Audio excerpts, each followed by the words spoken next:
On dit que tout ce que Dieu a fait est bon. Bon. Je vous ai dit que toujours sur la terre, il n'y a pas de malédiction. La vraie malédiction, c'est trop beau. À l'enfer. À l'enfer. Mais sur la terre, il n'y a aucune malédiction. Tout ce que Dieu a fait comment est bon. Tout ce que Dieu nous donne est bon. Amen. Lorsque Dieu a maudit femme, Ève, Dieu l'a maudit en disant comment? Tu vas avoir des enfants dans la souffrance et puis tu vas accoucher l'enfant dans la souffrance. C'est une malédiction, c'est une bénédiction. C'est une bénédiction, c'est une malédiction. C'est une bénédiction. Pourquoi? Grâce à cet accouchement difficile, la femme connaît la valeur de l'enfant. Si nous avons gagné quelque chose dans la difficulté, nous connaissons la valeur de cette chose. Si on a reçu, c'est-à-dire c'est lui qui a gagné l'argent à travers jackpot, est-ce qu'il utilise l'argent facilement ou bien il utilise l'argent difficilement? Facilement. C'est vrai. C'est vrai. Pourquoi il a gagné l'argent facilement? Mais s'il a gagné l'argent difficilement, est-ce qu'il peut utiliser l'argent facilement comme ça? Jamais. Actuellement, même si les femmes ont accouché les enfants difficilement, il y a certaines femmes qui jettent les enfants. Si les femmes accouchent les enfants facilement, c'est-à-dire comme voilà, elle est pétée et puis l'enfant est sorti. Si comme ça, sur la route, on pourra voir beaucoup d'enfants qui sont à l'étalé. Pourquoi? C'est facile. Avoir un enfant, c'est facile. Et puis la grossesse, c'est facile. C'est-à-dire, au lieu de prendre 9 mois dans le ventre, en une semaine, poc. C'est facile. Enfant grandit dans le ventre, en une semaine, bloc. Et puis, poc. C'est facile. Donc, elle va accoucher, poc. Facilement. Sans savoir la valeur. Vous comprenez? Mais si on a gagné quelque chose difficilement, on connaît la valeur. Tout ce que Dieu fait est bon. Dieu a maudit Canaan. À cause de cette malédiction, Canaan doit vivre sous la tente de Cham et Japheth. Ça veut dire quoi? Dieu voulait monter à Cham. Regarde, tu as 4 enfants, non? Dieu maudit Canaan. Il va grandir sous la tente de Cham et Japheth. Tu vas voir la différence entre ces 3 enfants et puis l'enfant Canaan. Je vais élever ces Canaan. Et puis tu vas voir la différence. Effectivement, parmi les enfants de Canaan, l'enfant qui a grandi sous la tente de Japheth et Shem, ils sont entrés dans la généalogie de Jésus-Christ. Amen. Vous comprenez? Si vous voulez avoir la bénédiction, pendant cette période, au lieu de vivre avec votre cœur naturel, il faut utiliser la parole que vous avez écoutée dans l'église. Vous comprenez? Tout va changer. Dieu n'était pas content des chambres. Dieu voit Noé comme une personne qui est juste parfaite. Mais pourquoi tu regardes différemment? Pourquoi tu parles naturellement? Ce que Cham a dit, ce n'est pas mauvais. Ce n'était pas mensonge. Il a raconté ce qu'il a vu. Comme 10 espions. Lorsqu'ils sont sortis de Canaan, ils ont raconté devant le peuple d'Israël. Voilà, Canaan est comme ceci, comme cela. Oui, ils n'ont pas menti. Ils ont dit comme ce qu'ils ont vu. Mais ils sont tous tués. Amen. Vous comprenez? Vraiment, vous êtes dans l'église.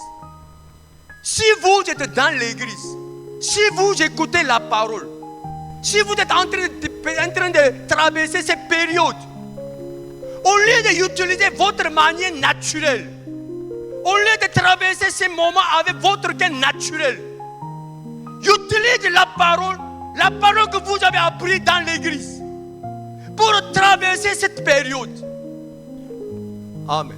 Beaucoup de personnes pendant cette période, ils ont divorcé, ils ont fait n'importe quoi, cherchent femme, cherchent garçon, cherchent l'argent, ils font n'importe quoi.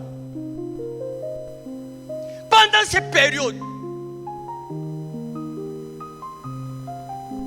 au lieu d'utiliser la parole que vous avez écoutée, dans cette période, vous avez fait n'importe quoi, vous avez dit n'importe quoi. Et vous agissez avec votre propre cœur. Vous écoutez la parole pourquoi?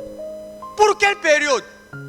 Si vous êtes dans l'abondance, oh Seigneur, merci, merci. Qui ne peut pas dire merci dans cette abondance?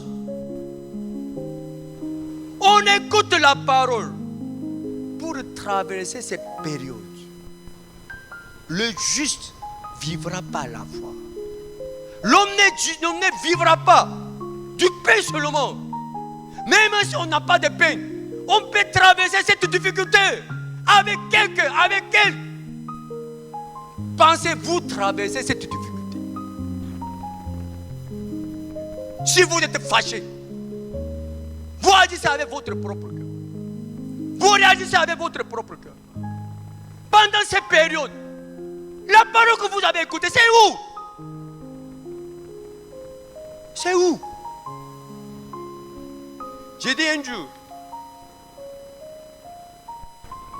Dieu veut planter le remerciement dans notre cœur. Dieu veut planter le remerciement dans notre cœur. Nous aussi, nous devons planter le remerciement dans le cœur de chacun.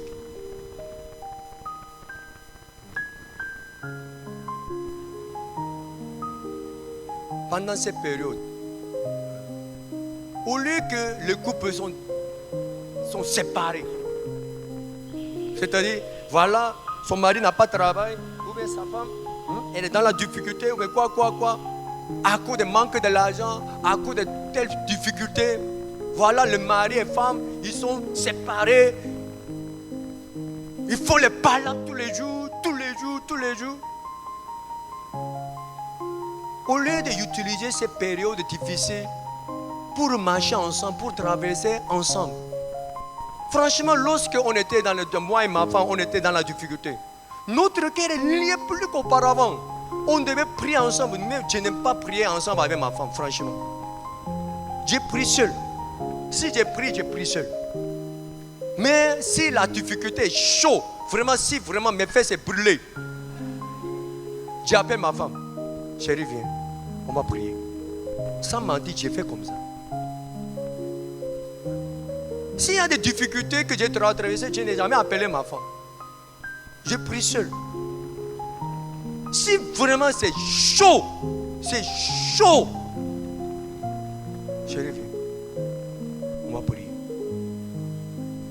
Dans la difficulté, notre cœur est uni plus qu'avant. On cause ensemble, on partage la parole, parce que sans la parole, on ne peut pas traverser. Sans avoir même qu'on ne peut pas traverser cette période. Donc, à travers toute la difficulté, ma femme est devenue une femme qui est précieuse pour moi parce que je suis vraiment reconnaissant envers ma femme. Ma femme aussi, elle est reconnaissante envers moi. Pendant la difficulté, chacun a planté le remerciement, le cœur de l'autre. Mais bizarrement, dans la difficulté, c'est que vous faites quoi? Vous blessez le cœur de l'autre. Si votre mari n'a pas l'argent, il n'y a pas de travail, tu ne vaux rien.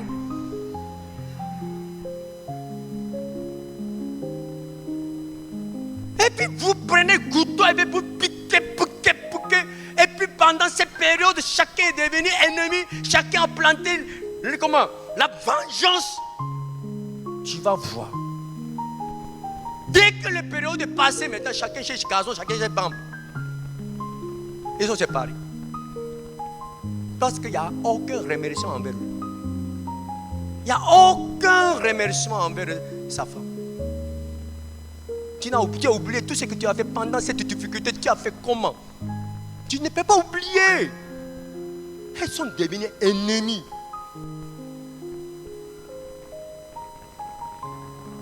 Amen. Vraiment, je veux que vous bénéficiez la parole que vous écoutez dans l'église. Vous devez savoir parler. Toujours, j'ai dit que je ne vis pas avec mon cœur naturel. J'ai utilisé un mot qui n'est pas trop bon, mais j'utilise un mot. Mon cœur est le cœur artificiel.